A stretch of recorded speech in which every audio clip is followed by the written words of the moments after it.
Good morning, everyone. I'll start with just a little bit of news. As many of you know, and it partly accounts for the slightly diminished attendance this morning, last night in Los Angeles they staged a full performance of the oratorio.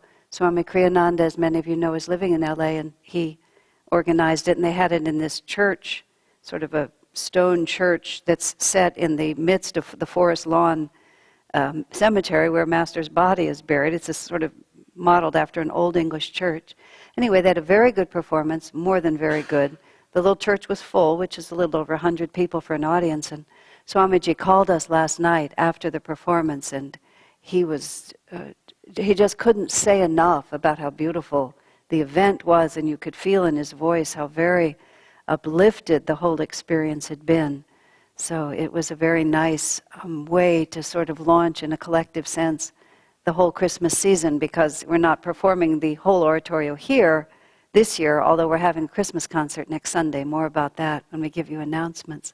Part of the reason I'm starting by just talking about something that only a few of you are a part of, or even a few of you even know anything about, is just an understanding a little bit of sort of where we are and what we're doing when we're part of a spiritual path. I mean, this is a little bit about the foolish and the wise virgins and how we rightly and wrongly conduct ourselves, spiritually speaking. Many of you know also that about a couple of months ago, we called everyone who wanted to come together, all those who were supporting members and members of this Sangha, which means this fellowship, spiritual fellowship, and anyone else who wanted to come, to sort of be part of what we were calling Joyfully Together, which is every so often it's necessary to re-examine what you're doing and often to recreate it, create new magnetism and help sort of meet the time and place in which you are. Everything shifts. When David and I first came to live in the Palo Alto area from the Ananda community in Grass Valley, there was a smaller Ananda Center going on here. We didn't have quite as much as what we have now, but we sort of stepped into it and wanted to move it forward. And at that time, that was almost 25 years ago, I mean, meditation was not really a common practice. We were pretty much the only game in town. If you wanted to learn meditation, you came to Ananda. Even yoga was only just barely beginning, and all of those things were of interest to people, but they hadn't entered the mainstream in the way that they have now. And so we just basically had to announce that we were here, and if anybody was interested, they would come for that. Well, of course, in the course of 25 years, a whole lot of people have moved over into the space where we were standing, and periodically we've had to stop and ask ourselves, how do we present ourselves now in order to be able to open the door in the right way to attract the right truth seekers and truthfully tell them what we're doing, but tell them what we're doing in such a way that it will be attractive to them, because not everyone from the first minute says, oh, I belong to Paramahansa Yogananda, I want Kriya Yoga, self-realization is the goal in my life. Very often, and we sort of joke about it, sometimes when somebody's about to take discipleship, there's one man I remember particularly, he described himself like this: I just walked in here because I needed to dump a little stress, he said like that. And then he finds himself becoming a disciple of an avatar and so on like that. None of that was expected, but very often the heart knows more than the mind knows. When I first started on this path, as some of you know, my first experience was I met Swami Kriyananda in 1969, actually a little more than 40 years ago then, and right over here at Stanford University. And by the karmic connection I had with him, I had this instantaneous recognition that he had what I wanted. And I didn't really know very much about Yogananda at that point, but because he was committed to Yogananda, I became very interested in Master, as we now call him. I read the autobiography and did all of that, but that was the point that connected with me, and I began to follow that. But I really didn't have a very clear idea of what I was doing. I was determined and I was courageous in the little fractional, tiny bit of knowledge I had.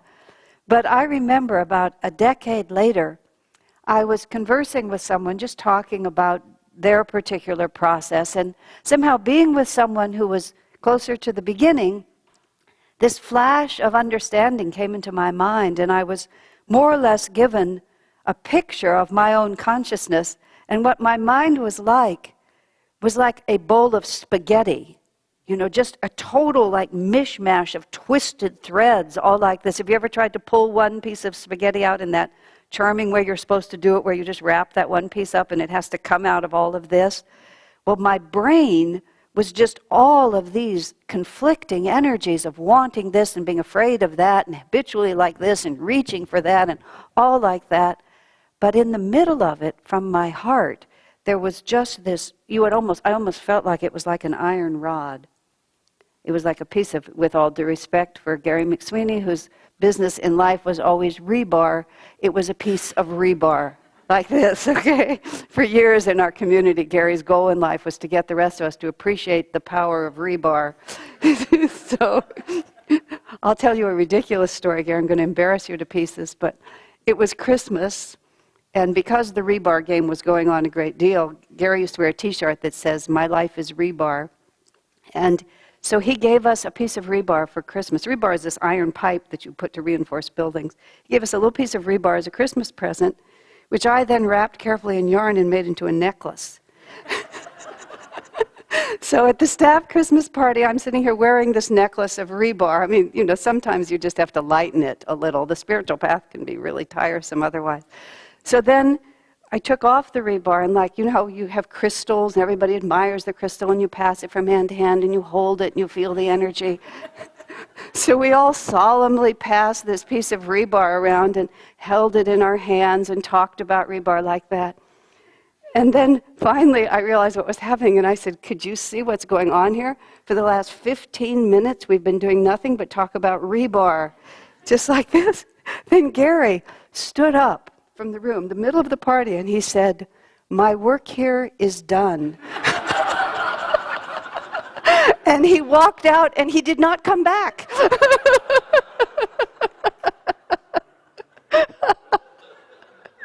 Anyway, God bless the McSweeneys. Now, going on, so remembering back to my own reality on the spiritual path, I felt that I had like a piece of rebar, just an incredibly strong, unbreakable, without any curves or deviations, this inner connection to the spiritual path. My brain was a mess, but my soul knew exactly what it was doing. And so in the midst of all of that, by the grace of God, I just took step after step after step after step and just went right forward, and everything else spun around it, but it didn't have any power against that power of the heart, knowing exactly what it's doing. Now, this whole story where Master talks, he calls them in the Bible, Jesus calls them the foolish virgins, because they're carrying around these lamps and they don't have any oil in the lamps. This is really pretty dumb if you think about it. And foolish is the right word, because what is the point of carrying around a lamp if there's nothing in it that'll make a light? And it's almost unimaginable that anybody seriously following any path could make such a mistake.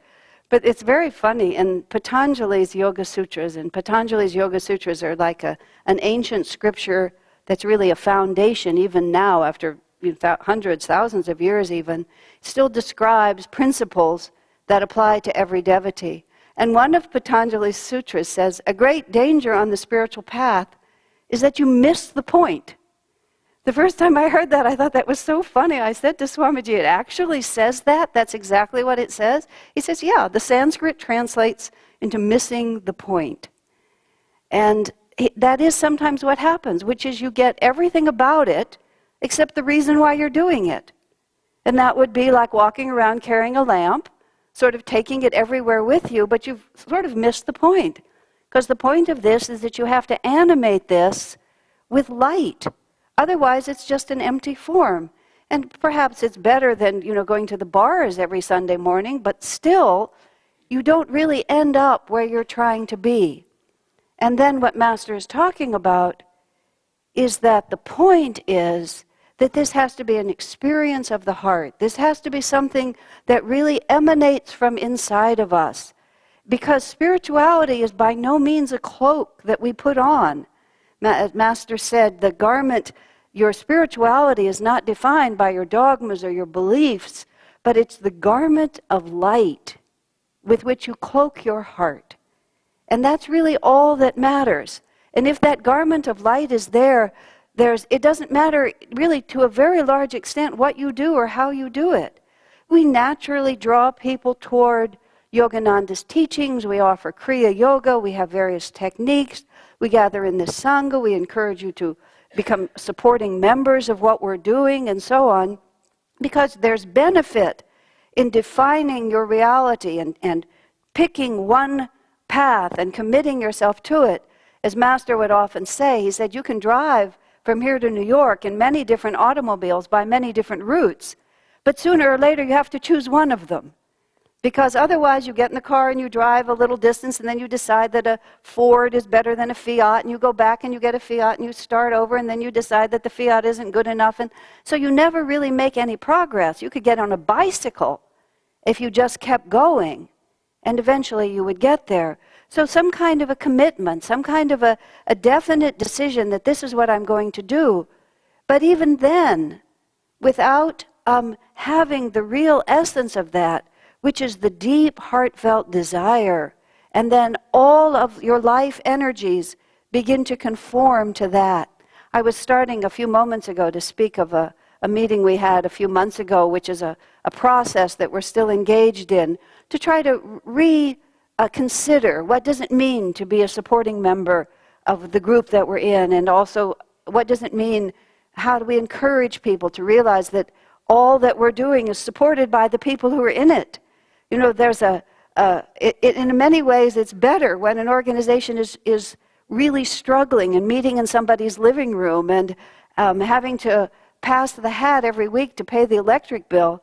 I heard a charming story about a pastor whose church was on that basis, and he passed around the collection basket, brought it to the altar, counted it, and said, not enough, and he just sent it around again. There was another woman pastor, Swami used to joke about, at a time when money was worth a lot more, and 25 cents was an actual real donation, or 50 cents, she had her system for collecting the donations, which was, she would invite the congregation to come forward and pin their donations to the altar. You know, in other words, you couldn't use any coins, you had to only use bills, which is what mattered there. Here's another joke, since this is our mood today. There's this story about a $5 bill, a $10 bill, and a $1 bill were having a conversation together. A $20 bill, a $10 bill, and a $1 bill were talking. And the $20 bill was asking the others, you know, where have you been lately? And the $20 bill says, you know, well, I've spent a lot of time in Nordstrom's, quite a bit of time in Macy's, you know. I was at a very fine Italian restaurant recently. And then the $10 bill says, oh, that sounds nice. He said, I spend most of my time at Kmart and Target. And then the $1 bill was asked, where have you been? He said, churches, churches, churches, churches. Should we pass the basket now, or shall I wait till a little bit later? Coming back to where we were, when David and I first arrived in this area in 1987, right after Master's birthday, we had these ideas. Ananda did not have the same form that it has now. The word Ananda meant Ananda Village, which is the first rural community. And we had centers, but there was identifying any place other than that first community as Ananda had not, that transition hadn't quite taken place. And there was also sort of a sense that if you were serious, you lived up in that community. And even if you were assigned to lead one of the communities outside of that village, you were considered to be an exile, and you did good work for a while, and then you would do bad work, so you got to go home. That's basically how it was considered.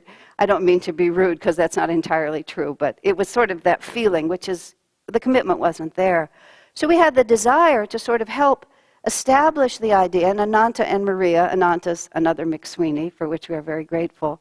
Ananta and Maria went to Sacramento, we came here, and the energy started shifting. So the first thing we thought was, well, what are we? We're a church, in the sense that we're people's spiritual home, And people know what to do if you say church. They come every week, they bring their children, and they give money, which are all the things that we really needed. And they're committed, and they define themselves by it. So we called ourselves Ananda Church, which it's still on the front of the building like that. And it worked. It brought energy together, and people saw it as their spiritual home. And we've built all that we have wonderfully out of that understanding. But it's always been slightly problematic, that word, because not everybody likes it. It has all kinds of other associations, and it has a certain, I've realized recently, thingness to it. It's sort of a thing. So recently the idea has come up as part of this Joyfully Together that instead of being a member of a church, self-evidently, isn't this obvious? You're a member of a community. And our friend Sean in Los Angeles had this beautiful phrase, Ananda Community for Self-Realization.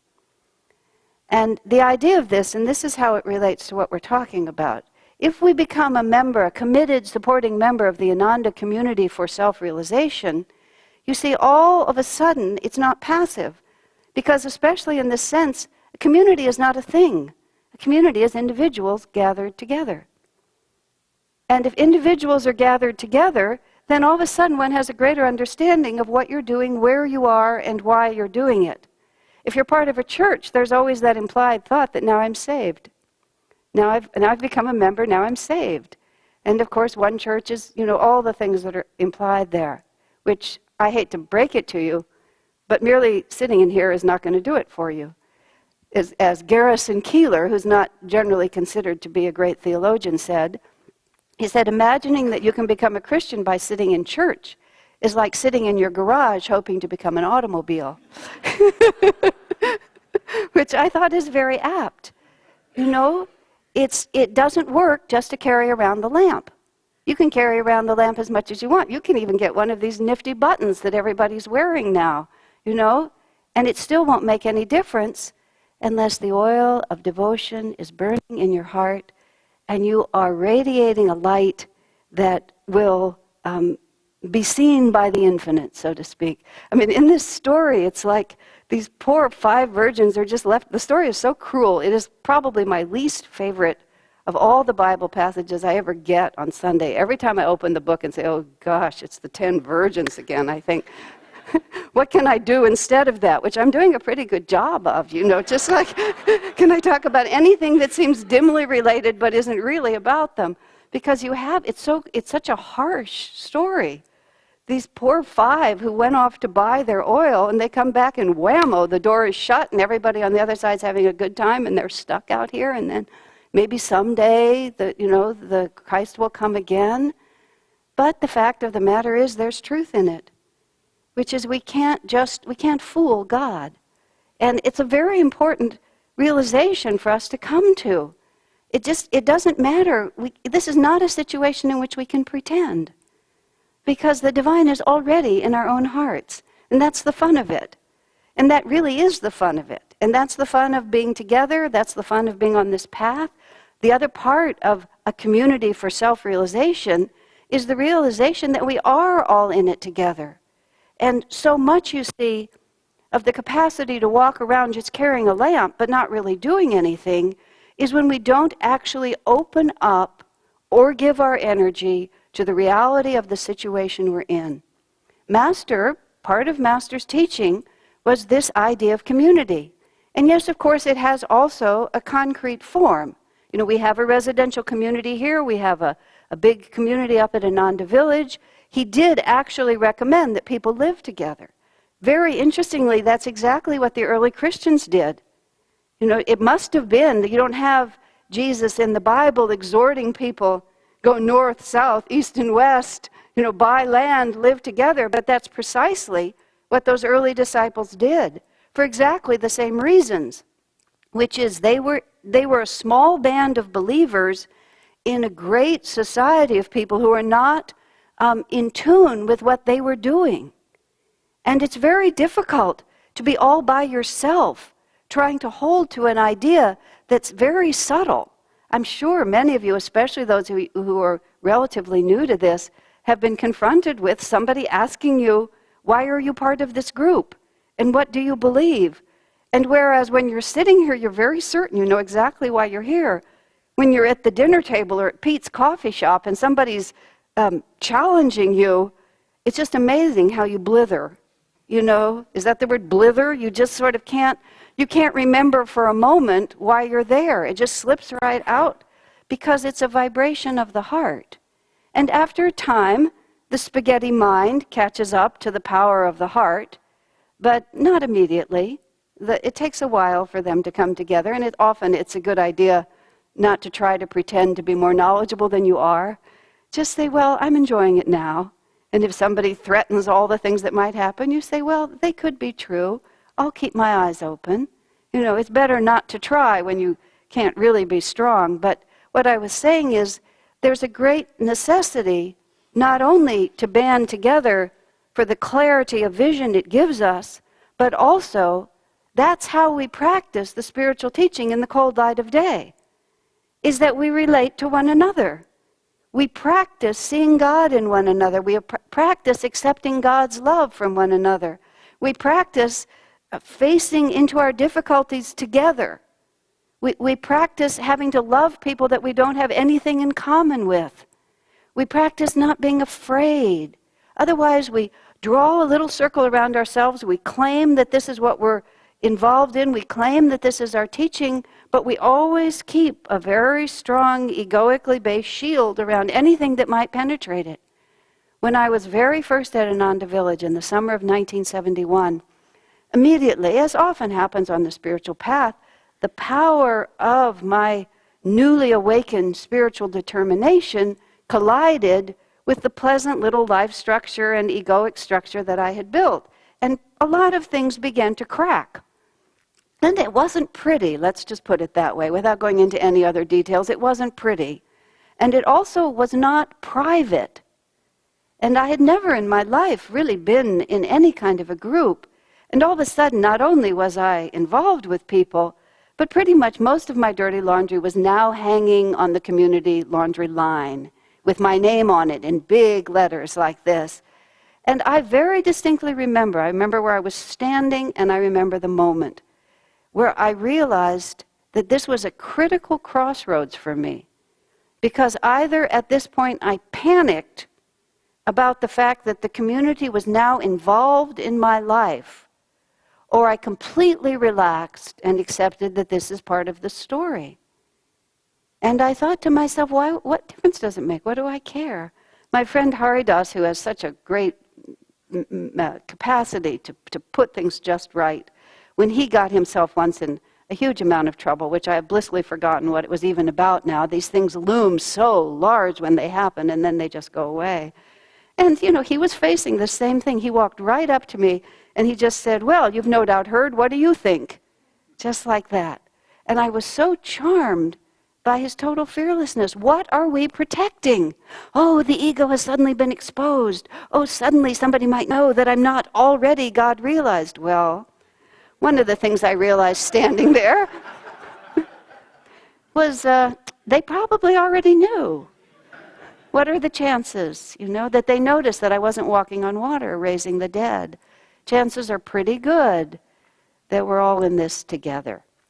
You know, and then Haridas said to me, I've always considered the spiritual liberation of Haridas kind of a community project, just like that. Isn't that dear? But when you meet others who have that attitude, who just have a very casual attitude toward their strengths and failures, isn't it absolutely delightful? And doesn't that just put in front of you exactly who you would like to be? Well, how do you think we get there? We get there by becoming part of a community of self-realization, by uniting ourselves with one another. And I have to say truthfully, Paramhansa Yogananda came to America. He called it self-realization. Great, I get to do it all by myself. Fellowship, right? Self-realization, fellowship. It's, in a sense, it's like it's complete contradiction, but not really. Because to imagine at this stage of our development that we can just do this by ourselves, that we can just take our ego, put it in a box in an isolated room and don't mess with me, frankly, is missing the point. Okay? It's missing the point. It's carrying the lamp around without the heart in it. The heart has to come from one another. That's where it is. And while I'm on the subject, I'll just add one more. And you have to give to it. You have to give to it by your participation. You have to give to it by your enthusiasm, by your honest and loving support. And dear ones, you have to give to it by your money. Because money is a really big part of where we think our security comes from and what we really believe in and what we feel responsible for, how we define ourselves. In many, many of the poems in Whispers from Eternity, Master will say, teach me to spend as joyfully for others as I spend for myself. Teach me to spend for thy work as freely as I spend for myself. We all pay our rent, but who pays the rent on this church? We all pay our heating bills, but who pays the rent on this building? You know, we all pay for the things that we need and are responsible for. But who is responsible for God's work in the world? This is the principle of tithing. 10%. Oh my God, everyone says 10% like that. Poor people say, but I can't afford it. Rich people say, what a huge check. You know, everybody looks at it the same. And yes, I'll bargain with you. It doesn't have to be 10, it can be 9.5, can be 8, can be 7, can be 3. But the principle of tithing is some part of every dollar that comes to me doesn't even belong to me. Where do we think opportunity comes from? Where do we think good karma comes from? How do we ever break out of this egoic shield? We have to define ourselves by something much bigger than us.